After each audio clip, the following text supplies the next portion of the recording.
శ్రీకాళహస్తి వెలుగు కార్యాలయం ప్రాంగణంలో పొదుపు సంఘాల మహిళలకు వైఎస్ఆర్ ఆసరా పథకం కింద 4వ విడతలో భాగంగా 10,63,53,350 రూపాయల చెక్కులను శ్రీకాళహస్తి ఎమ్మెల్యే సతీమణి శ్రీవాణి అలాగే రాష్ట్ర ఆర్టీసీ వైస్ చైర్మన్ మిద్దెల హరి సంయుక్తంగా మహిళలకు ఆసరా చెక్కును పంపిణీ చేశారు. అనంతరం పొదుపు సంఘాల మహిళలు ముఖ్యమంత్రి జగన్మోహన్ రెడ్డి చిత్రపటానికి పాలాభిషేకం నిర్వహించారు.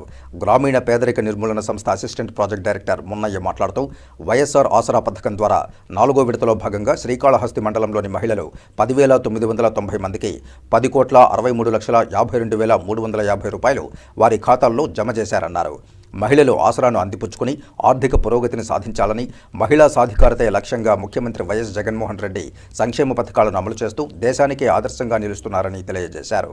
ఏదైతే హామీ ఇచ్చారో డ్వాక్రా మహిళలకు ఆ ప్రకారం 11/4/2019 నాటికి డ్వాక్రా అక్కచెల్లెములు ఏదైతే అప్పు నిల్వగా ఉన్నారో ఆ మొత్తం శ్రీకాళహస్తి మండలంలో మొత్తం 1166 సంఘాల్లో 10,990 మంది సభ్యులకి 42,53,00,000 అప్పు నిల్వ ఉండగా ఇప్పటికే 3 విడతలు వాళ్ళ అకౌంట్కి ఆ రోజుకి ఏదైతే అప్పు ఉన్నారో అది 3 విడతలు ఇవ్వడం జరిగింది.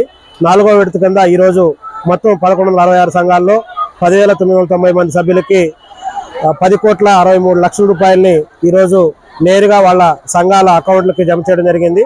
ప్రతి సంఘం కూడా దీనికి సంబంధించి జనవరిలోనే గడప గడపకి ప్రతి సభ్యురాలకి ఎంత వస్తుందనే కార్యక్రమాన్ని నిర్వహించడం జరిగింది.